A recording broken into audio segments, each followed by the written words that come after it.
कोंडली के विधायक कुलदीप कुमार पर मामला दर्ज। तिरंगा यात्रा में उड़ाई कोरोना नियमों की धज्जियां। ना सोशल डिस्टेंसिंग थी, ना ही मास्क पहना था।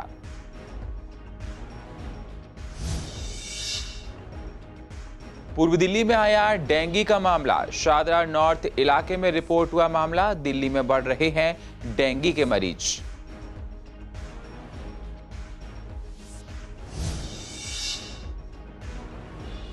बारिश के मौसम में डेंगू फैलने वाले मच्छर हमलावर। चेयरमैन कंचन महेश्वरी ने डेंगू और मलेरिया मरीजों को दी जानकारी। स्वामी दयानंद अस्पताल में निगम ने 5 बेड का किया इंतजाम। वैक्सीन सेंटर्स में नहीं है दवाओं की कमी। लोग आगे बढ़कर लगवा रहे हैं वैक्सीन। वैक्सीन के स्टॉक में नहीं दिखी कोई भी कमी।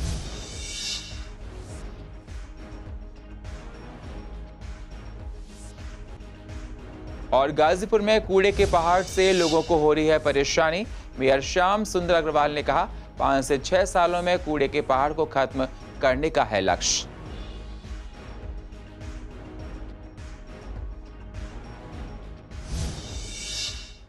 नमस्कार, स्वागत है आप सभी का सीसीएन में और आप देख रहे हैं पूर्व दिल्ली खास। अब होते हैं रूबरू पूर्व दिल्ली की अहम खबरों के साथ।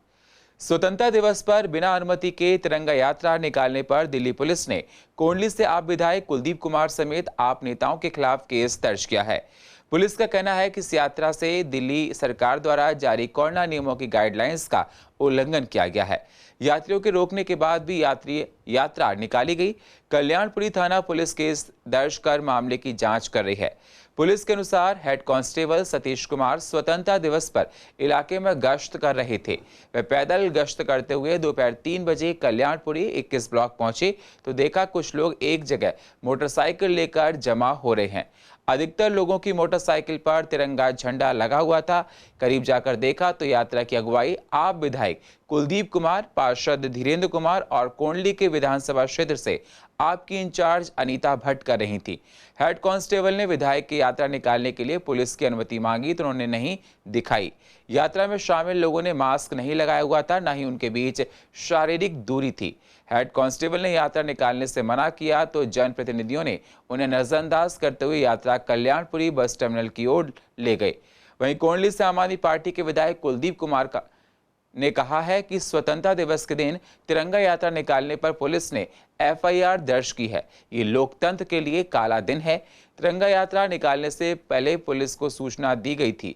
पुलिस ने बीजेपी के इशारे पर एफआईआर की है। यात्रा निकालने का उद्देश्य सिर्फ ये था कि लोग अपने वीर जवानों की शहादत को याद करें। इस तरह की एफआईआर से आपके कार्यकर्ता डरने वाले नहीं हैं। दिल्ली में साल भले ही दावा किया जाता हो कि डेंगू के मरीजों की संख्या ज्यादा नहीं है, लेकिन पिछले साल की तुलना में ज्यादा मरीज आ रहे हैं। पूर्व दिल्ली से अब तक कोई मरीज नहीं आया था, लेकिन पिछले हफ्ते में पूर्व दिल्ली से भी डेंगू का एक मरीज मिला है। इस मरीज के बारे में पता चला है, ये शादरा नॉर्थ जोन से मिला है। इस हफ्ते में दिल्ली में डेंगू के 13 नए मामले सामने आए हैं और कुल मरीजों की संख्या बढ़कर 68 हो गई है। पिछले साल आज की तारीख में तक कुल 41 मामले ही सामने आए थे। इस तरह करीब 40% मामले ज्यादा आ रहे हैं। डेंगू के पिछले हफ्ते आए मामलों में सबसे ज्यादा मामले साउथ एमसीडी से आए हैं। साउथ एमसीडी से कुल 4 नए मामले रिपोर्ट किए गए हैं। इनमें साउथ जोन से 2 और वेस्ट और सेंट्रल जोन से एक मामला रिपोर्ट किया गया है। नॉर्थ एमसीडी में भी डेंगू के 2 मामले आए हैं। इनमें एक मुखर्जी नगर जोन से और दूसरा नरेला जोन से आया है। इसके अलावा 6 और मरीजों को भी डेंगू से पीड़ित होने के कारण से अस्पताल में दाखिल कराया गया है। इनमें से 5 दिल्ली से बाहर के हैं और एक का पता अस्पताल ने नगर निगम को उपलब्ध नहीं कराया। पिछले साल के मुकाबले अभी चिकनगुनिया के कम मामले आ रहे हैं। पिछले साल अब तक कुल 26 मामले आ चुके थे, लेकिन इस बार 21 मामले रिपोर्ट किए गए हैं। पिछले हफ्ते में चिकनगुनिया के 8 नए मरीज आए हैं। इनमें से 5 दिल्ली के बाहर के हैं।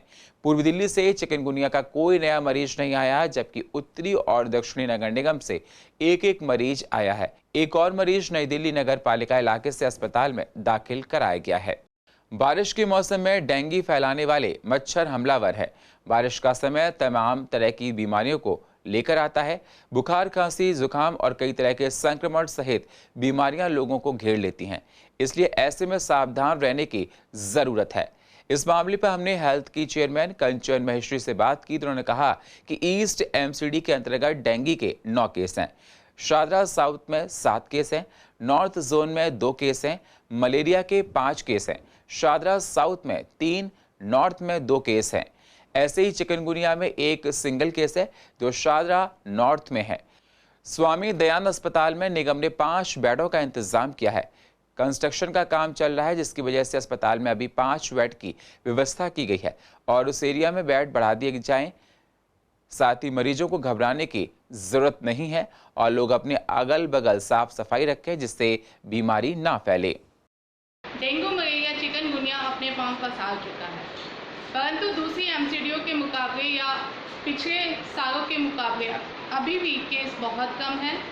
हमारे यहाँ पर अभी डेंगू के 9 केस हैं, शादरा साउथ में 7 और नॉर्थ में 2, और ऐसे ही मलेरिया के 5 केस हैं, नॉर्थ में 2 और शादरा साउथ में 3, और चिकनगुनिया का एकमात्र केस है जो शादरा नॉर्थ में है। इस तरह से देखा जाए तो सभी केस जितने भी हैं सभी को घर पे ही ट्रीटमेंट दिया जा रहा है, और अभी तक हमारा जो स्वामी दयानंद हॉस्पिटल है वहाँ पे भी हमने 5 बेडों की वहाँ पे इंतज़ाम किया हुआ है। अगर कोई एकदम से मरीज़ आता भी है तो वहाँ पे हम इनका इलाज कर पाएंगे और 1 हफ्ते के बाद इनको बढ़ा दिया जाएगा। मेन दिक्कत ये है कि स्वामी दयानंद हॉस्पिटल में भी अभी कंस्ट्रक्शन का काम चल रहा है।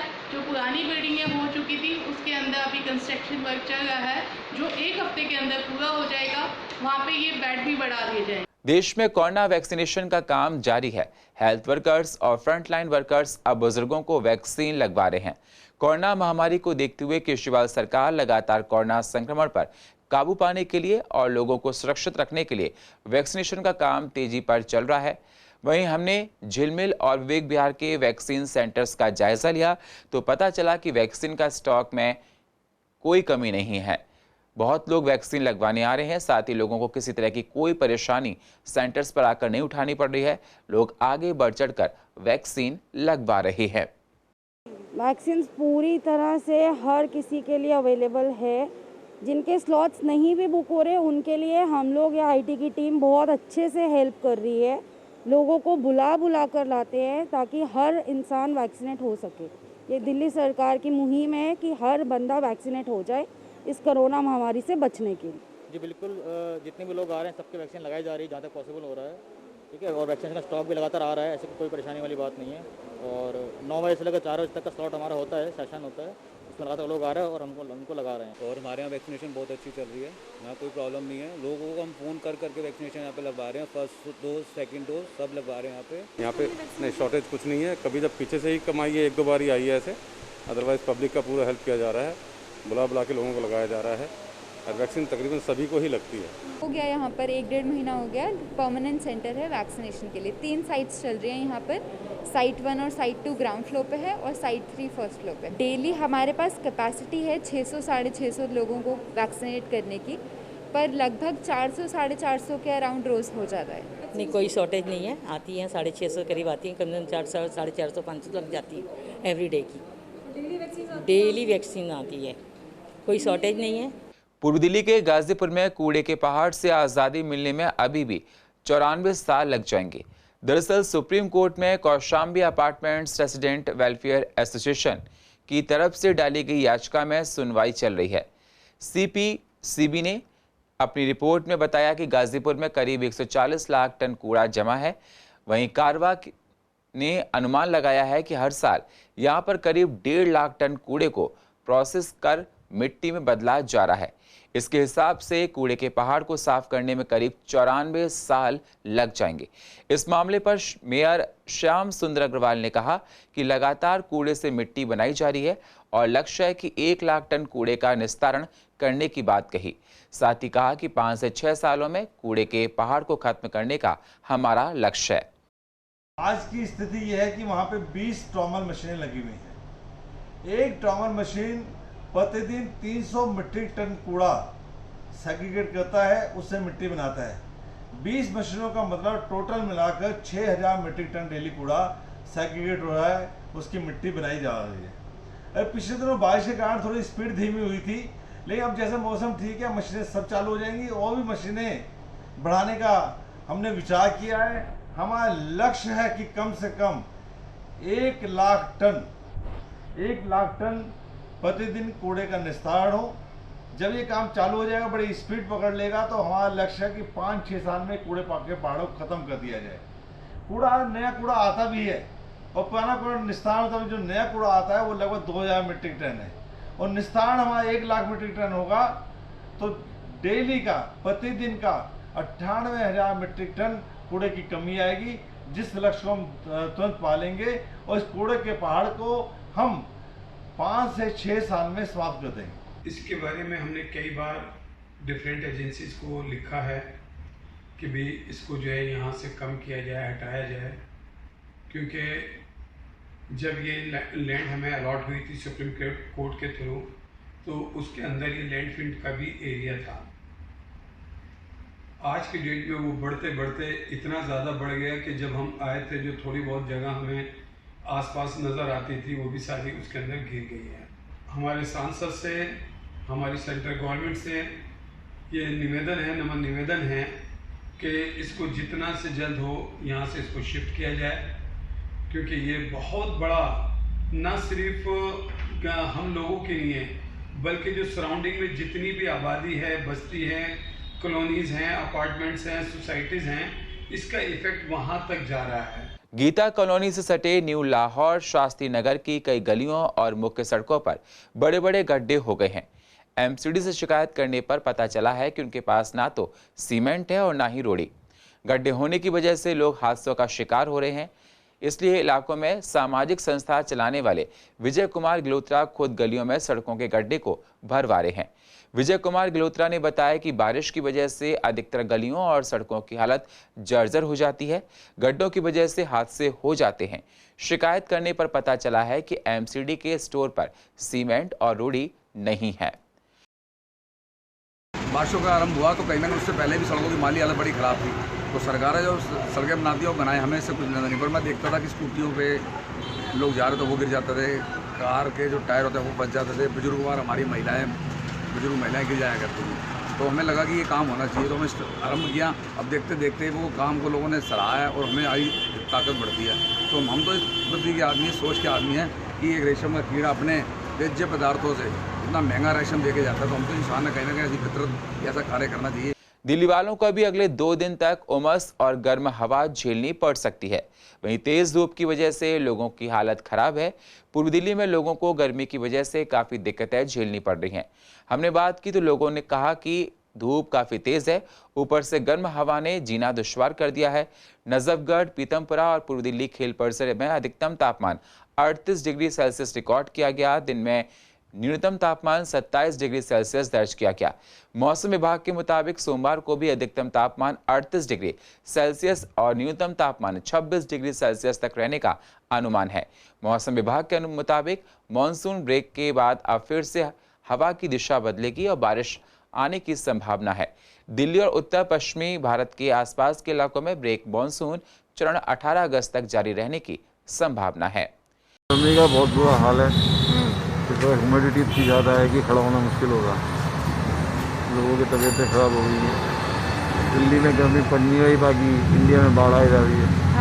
दिल्ली के लोग गर्मी से बहुत परेशान हैं। गर्मी बहुत ज़्यादा पड़ रही है, बहुत ज़्यादा परेशानी हो रही है।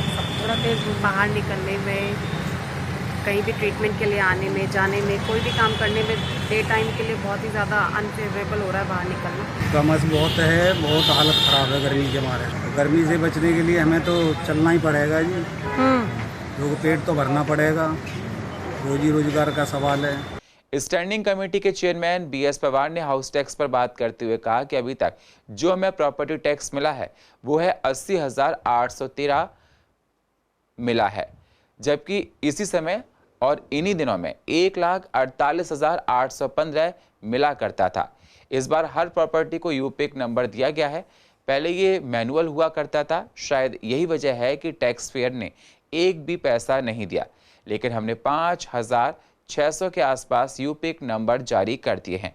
लोग जल्द से जल्द टैक्स जमा करा दें और जो टैक्स भरने में छूट दी जा रही है उसका लाभ उठाएं। अब तक हाउस टैक्स, प्रॉपर्टी टैक्स जो हमें मिला है 80,813 टैक्स पेयर से मिला, जबकि यही इसी समय और इन्हीं दिनों में 1,48,815 टैक्स पेयर से हमें पैसा मिला था।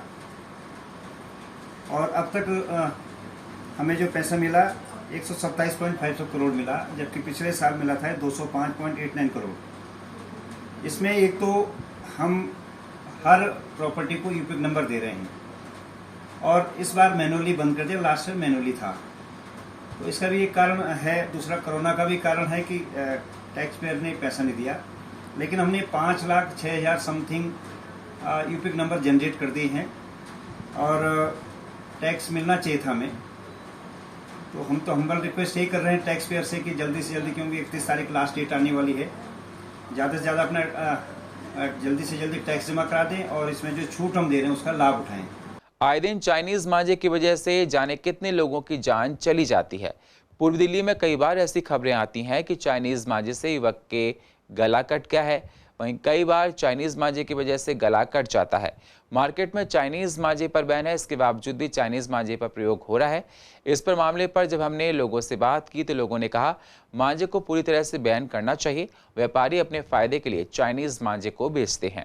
वैसे तो फिलहाल चाइनीज मांझे से जो भी समस्याएं हैं, तो ये गवर्नमेंट इसका सॉल्यूशन जब सब हर चीज़ को बैन कर चुका है तो फिर आता कहाँ से ये?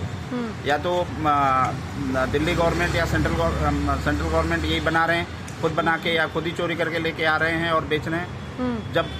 जब बॉर्डर सील कर दिया गया है, वहाँ आने के कोई संसाधन नहीं है, तो फिर किस चीज़ का चाइनीज क्यों हो रहा है? सस्ते के चक्कर में सारे लेके आ जाते हैं और ये गवर्नमेंट इस बात का ध्यान क्यों नहीं रखते? बम पटाखे इन्होंने बैन करे थे तो कहीं भी नहीं बिकने दे रहे थे। ये चाइनीज मांझा कैसे बिक जाता है, कैसे लोग मार्केट में आ जाता है? ये इनकी प्रशासन की कहीं ना कहीं कमी है, गलती है, तो जिससे इतने बड़े हादसे हुए, 3-4 हादसे ऐसे हुए, कई 2 बंदों की डेथ हुई थी। ये चाइनीज मांझा बाजार में सब जो हमारे व्यापारी वर्ग है वो ला रहा है, जिससे कि उनको प्रॉफिट ज़्यादा हो रहा है। हमने ये देखा हुआ है जो इंडियन मांझा है वो सूती धागे का बना हुआ है, जबकि चाइनीज मांझा वो नायलॉन के धागे का बना हुआ है और नायलॉन का धागा कटता नहीं है, वो जिस चीज़ से टक्कर मारेगा वो चीज़ कट जाएगी। देखो कहीं ना कहीं से नंबर 2 के तरीके से तो आ ही रहा है वो, उस नंबर 2 के तरीके को रोकना ये सरकार को ही देखना पड़ेगा कि वो कैसे रोके। और पूर्व दिल्ली की अधिक जानकारी के लिए आप YouTube पर जाकर CCNN को सब्सक्राइब करें और फ्रेश अपडेट लेते रहें।